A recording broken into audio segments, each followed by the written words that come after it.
A7 Kannada ನ್ಯೂಸ್ಗೆ ಸ್ವಾಗತ ಸುಸ್ವಾಗತ. ನಾನು ಸೌಮ್ಯ ಸತೀಶ್.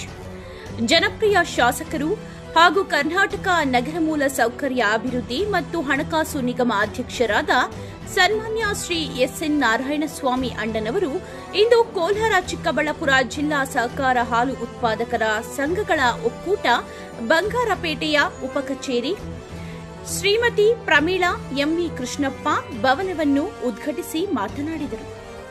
ಈ ಸಂದರ್ಭದಲ್ಲಿ ಮಾಲೂರು ಶಾಸಕರು ಹಾಗೂ ಕೆಎಂಎಫ್ ಅಧ್ಯಕ್ಷರಾದ ಸನ್ಮಾನ್ಯ ಶ್ರೀ ಕೆವೈ ನಂಜೇಗೌಡರು, ವಿಧಾನ ಪರಿಷತ್ ಸದಸ್ಯರಾದ ಎಂಎಲ್ ಅನಿಲ್ ಕುಮಾರ್ ಅವರು ಹಾಗೂ ಕೋಲಾರ ಚಿಕ್ಕಬಳ್ಳಾಪುರ ಸಹಕಾರ ಹಾಲು ಉತ್ಪಾದಕರ ಸಂಘಗಳ ನಿರ್ದೇಶಕರಾದ ಸನ್ಮಾನ್ಯ ಶ್ರೀ ಜಯಸಿಂಹ ಕೃಷ್ಣಪ್ಪನವರು ಹಾಗೂ ಎಲ್ಲಾ ನಿರ್ದೇಶಕರು, ಸಂಘದ ಪದಾಧಿಕಾರಿಗಳು ಉಪಸ್ಥಿತರಿದ್ದರು.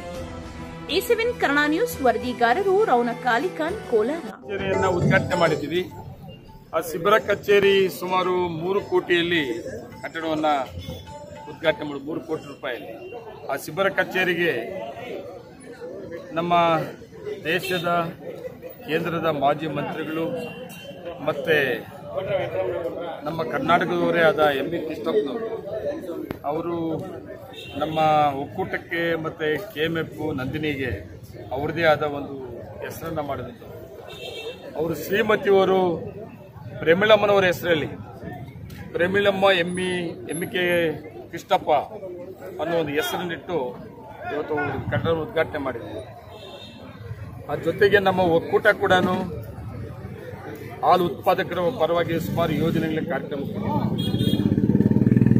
ಅದರ ಜೊತೆಗೆ ನಮ್ಮ ಸರ್ಕಾರ ಮುಖ್ಯಮಂತ್ರಿಗಳು ಕೋಲಾರ ಮತ್ತು ಚಿಕ್ಕಬಳ್ಳಾಪುರ ಎರಡು ಜಿಲ್ಲಾ ಮಂತ್ರಿಗಳು ಸುಧಾಕರ್ ಮತ್ತು ಸುರೇಶ್ ಅವರು ನಮ್ಮ 2 ಜಿಲ್ಲೆಯ ಶಾಸಕರ ಸಹಕಾರದಿಂದ ಏನು ಹಿಂದಿನ ಬಿಜೆಪಿ ಸರ್ಕಾರ ಇದ್ದಂಥ ಸಂದರ್ಭದಲ್ಲಿ ವಿಭಜನೆ ಹೆಸರು ಹೇಳಿಕೊಂಡು ಹಾಲು ಉತ್ಪಾದಕರ ಪರವಾಗಿ ಮತ್ತೆ ನಮ್ಮ ಒಕ್ಕೂಟದ ಡೆವಲಪ್ಮೆಂಟ್ಸ್ಗೆ ತುಂಬಾ ಅಡಚಣೆ ಮಾಡಿ ಆಗಿತ್ತು.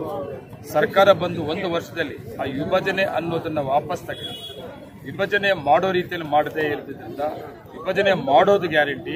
ಆದರೆ ಇವತ್ತು ಆಡಳಿತ ಮಂಡಳಿ ಮತ್ತು ಕೋಲಾರ ಒಕ್ಕೂಟಿಗೆ ಏನು ತೊಂದರೆ ಆಗಿದೆ ಅದನ್ನು ನಿವಾರಣೆ ಮಾಡಿ ನಮ್ಗೆ ಕೊಟ್ಟಂಥ ಅವಕಾಶ 1 ವರ್ಷದಲ್ಲಿ ಸುಮಾರು 350 ಕೋಟಿ ರೂಪಾಯಿ ಪ್ರಾಜೆಕ್ಟ್ಗಳನ್ನು ತಗೊಂಡಿದ್ದೀವಿ ಕೋಲಾರ ಒಕ್ಕೂಟ.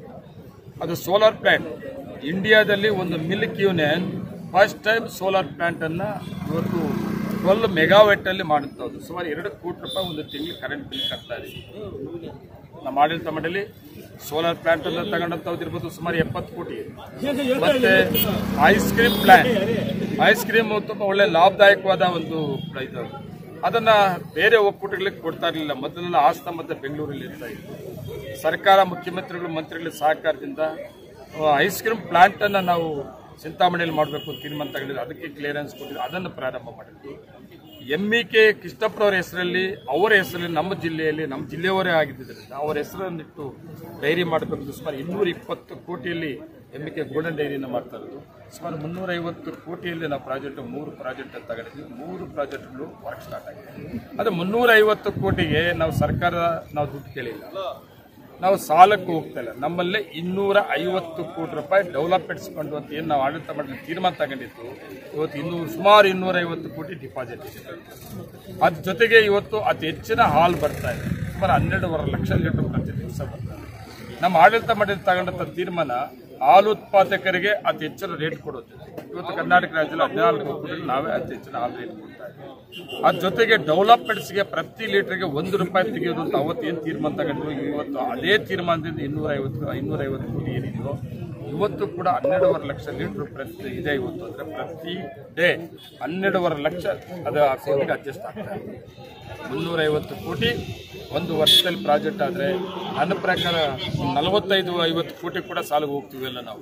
ನಮ್ಮ ಆಡಳಿತ ಮಂಡಳಿ ತಗೊಂಡಂಥ ತೀರ್ಮಾನದಿಂದ ಈ 3 ಪ್ರಾಜೆಕ್ಟ್ ಇವತ್ತು ಸೋಲಾರ್ ಪ್ಲಾಂಟ್ ಫೈನಲ್ ಆಯಿತು ಅಂದರೆ ಒಂದು ತಿಂಗಳಿಗೆ 2 ಕೋಟಿ ರೂಪಾಯಿ ಉಳಿತಾಯ ಆದರೆ 10 ಲಕ್ಷ ಲೀಟರ್ ಹಾಲಿಗೆ ನಾವು ಪ್ರತಿ ಡೇ 2 ರೂಪಾಯಿ ರೇಟನ್ನು ಕೊಡಬೇಕು ಹೆಚ್ಚಿಗೆ.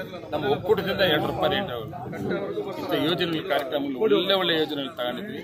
ಅದು ಬಿಜೆಪಿ ಸರ್ಕಾರ ಕೊಟ್ಟಂಥ ತೊಂದರೆ ಮತ್ತೆ ಕಾಂಗ್ರೆಸ್ ಸರ್ಕಾರ ಬಂದ ಮೇಲೆ ಮುಖ್ಯಮಂತ್ರಿಗಳು, ಮಂತ್ರಿಗಳು, ಎಂಎಲ್ಎಗಳು ಕೊಟ್ಟಂಥ ಸಹಕಾರದಿಂದ ನಾವು ಹೆಮ್ಮೆಯಿಂದ ಹೇಳ್ತೀವಿ 14 ಒಕ್ಕೂಟಗಳಲ್ಲಿ ಲಾಭದಾಯಕವಾಗಿ ಒಕ್ಕೂಟ ಕೋಲಾರ. ಮತ್ತು ಒಳ್ಳೆ ಪ್ರಾಜೆಕ್ಟ್ ತಗೊಂಡು ಸಾಲ ಇಲ್ಲದೆ ಪ್ರಾಜೆಕ್ಟ್ ಮಾಡ್ತಾ ಇರೋದು ಕೋಲಾರ. ಹಾಲು ಉತ್ಪಾದಕರಿಗೆ ಹಾಲ್ ರೇಟ್ ಕರ್ನಾಟಕ ರಾಜ್ಯದ 14 ಒಕ್ಕೂಟಗಳಲ್ಲಿ ಟಾಪ್ 1 ನಮ್ದು. ಆ ಜೊತೆಗೆ ಇನ್ನೊಂದು ನಾನು ಮಾತಾಡುವ ಮರ್ತೇನೆ, ಎಲ್ಲ ಒಕ್ಕೂಟಗಳು ಕೂಡ ಹಾಲ್ ರೇಟನ್ನ ಸಂಪ್ರದಾಯ ಪ್ರಕಾರ ಹಾಲು ಜಾಸ್ತಿ ಆದಾಗ ಕಡಿಮೆ ಮಾಡ್ತಾರೆ, ಕಡಿಮೆ ಆದಾಗ ಹಾಲ್ ರೇಟ್ ಜಾಸ್ತಿ ಕೊಡ್ತಾರೆ. ನಾವು ಕಡಿಮೆ ಆದಾಗ 7 ಲಕ್ಷಕ್ಕೆ ಬಂದ್ಬಿಟ್ಟಿತ್ತು ನಮ್ಮ ಹಾಲು. ಅವತ್ತೇನು ರೇಟ್ ಕೊಡ್ತಾ ಇದೀವಿ ನಾವು, ಮತ್ತೆ ಹಾಲು ಜಾಸ್ತಿ ಆದ್ರೂ ಕೂಡ ಹಾಲು ಉತ್ಪಾದನೆ ಹೆಚ್ಚಿಗೆ ಮಾಡಬೇಕು ಅನ್ನೋ ಉದ್ದೇಶದಿಂದ ನಾವು ಹಸಿರು ಮೇವು ಕೊಡೋದ್ರ ಜೊತೆಗೆ 3,000 ರೂಪಾಯಿ 1 ಎಕರೆಗೆ, ಅದು ಇವತ್ತು ಇಲ್ಲಿ 300 ಎಕರೆಗೆ ತಗೊಂಡಿದ್ದಾರೆ ಕೋಲಾರ ಇದರಲ್ಲಿ 300 ಎಕರೆ ತಗೊಂಡಿದ್ದಾರೆ. ಹಸಿರು ಮೇವುದ ಜೊತೆಗೆ ಹಾಲ್ ರೇಟ್ ಕೂಡ ಅವತ್ತು ಏನ್ ರೇಟ್ ಮಾಡಿದ್ವಿ ಹೆಚ್ಚಿಗೆ ಮಾಡಿದ್ವಿ 33 ಹಾಲು ಉತ್ಪಾದಕರಿಗೆ 33 ರೂಪಾಯಿ 40 ಪೈಸೆ. ಇದು 14 ಒಕ್ಕೂಟಗಳು ನಮ್ದೇ ಟಾಪ್ ರೇಟ್. ಎಲ್ಲ ಒಕ್ಕೂಟಗಳು ಕಡಿಮೆ ಮಾಡಿದ್ರೆ ನಾವು ಮಾಡಲಿಲ್ಲ, ನಾವು ಮಾಡದೆ ಆದಂಗೆ ಮುಂದುವರಿಸಿದ್ವಿ. ಇವತ್ತು ಹಾಲು ನಮ್ದು 12.5 ಲಕ್ಷಕ್ಕೆ ಬಂದಿದೆ. 7 ಲಕ್ಷ ಇದ್ದು 12.5 ಲಕ್ಷ ಮೇಲೆ ಹಾಲು ಉತ್ಪಾದನೆ ಆಗ್ಬಿಟ್ಟಿದೆ. ಆದ್ರಿಂದ ಇವತ್ತು ನಾನು ಹಾಲು ಉತ್ಪಾದಕರಿಗೆ ನಾನು ಮಾತಾಡುವಾಗ ಹೇಳ್ಬೇಕಾಯ್ತು, ಸ್ವಲ್ಪ ಅರ್ಜೆಂಟಲ್ಲಿ ಮಾತಾಡೋಕ್ಕಾಗಲಿಲ್ಲ. ನಾವು ಆಡಳಿತ ಮಂಡಳಿ ಇವತ್ತು ಹಾಲು ಹೆಚ್ಚಿಗೆ ಆಗಿರೋದ್ರಿಂದ ಹಾಲ್ ರೇಟು ಒಕ್ಕೂಟದ ಒಂದು ಒಳ್ಳೆ ಇದಕ್ಕಾಗಿ ಹಾಲ್ ರೇಟ್ ತಕ್ಷಣಕ್ಕೆ ತಾತ್ಕಾಲಿಕವಾಗಿ ಹಾಲ್ ರೇಟ್ ಕೂಡ ಕಡಿಮೆ ಮಾಡಬೇಕಾಗಿದೆ. ಸಹಕಾರಿ ಕ್ಷೇತ್ರದಲ್ಲಿ ಮೀಸಲಾತಿ ತರಬೇಕಂತಿದ್ರೆ ಸರ್, ತಾವು ಅದಕ್ಕೆ ಏನು? ಹೌದು, ಸಹಕಾರ ಕ್ಷೇತ್ರದಲ್ಲಿ ಮೀಸಲಾತಿ ತರಬೇಕು ಅನ್ನೋದು ನಮ್ಮ ಸಹಕಾರ ಮಂತ್ರಿಗಳು ಸರ್ಕಾರದ ಎಲ್ಲಾ ರಂಗದಲ್ಲೂ ಕೂಡ ಮೀಸಲಾತಿ ಕೊಟ್ಟಿದ್ದಾರಲ್ಲ. ಸಹಕಾರ ಸಂಸ್ಥೆಯಲ್ಲಿ ಮೀಸಲಾತಿ ಬಂದ್ರೆ ಆ ವಂಚಿತರಿಗೆ ಅವಕಾಶ ಸಿಗ್ತದೆ. ಕೊಡ್ಲಿ ಬಿಡ್ರಿ, ಏನಂತೆ ನಂಜೇಗೌಡರ ಇರ್ಬೇಕೇನು? ಯಾರು ಇನ್ನೊಬ್ರು ಯಾರು ಮೀಸಲಾತಿ ಕೊಟ್ರೆ ಬರಬಾರ್ದೇನು? ಇಲ್ಲೆಲ್ಲ ಒಂದೇ ಜನಾಂಗದವ್ರು ಓಟ್ ಹಾಕ್ತಾವ್ರೇನು? ಎಸ್ಗಳಿಲ್ವಾ, ಎಸ್ಟಿಗಳಿಲ್ಲ, ಕುರುಬರಿಲ್ವಾ, ಒಕ್ಕಲಿಗರಿಲ್ವಾ? ಎಲ್ಲ ಜಾತಿಯವರು ಹಾಲು ಉತ್ಪಾದಕರ ಸಹಕಾರ ಸಂಘಗಳಲ್ಲಿ ಇದಾರೆ ಇಲ್ವೋ? ಹಾಲು ಹಾಕ್ತಾ ಇದಾರೆ ಇಲ್ಲೋ? ಮೀಸಲಾತಿ ಇಲ್ಲ. ಇಲ್ಲಿವರೆಗೂ ಕೂಡ ಮೀಸಲಾತಿ ಇಲ್ಲ, ನಮ್ಮಲ್ಲಿಲ್ಲ. ಮಹಿಳೆಗೆ ಮಾತ್ರ ಇದೆ. ನಮ್ಮ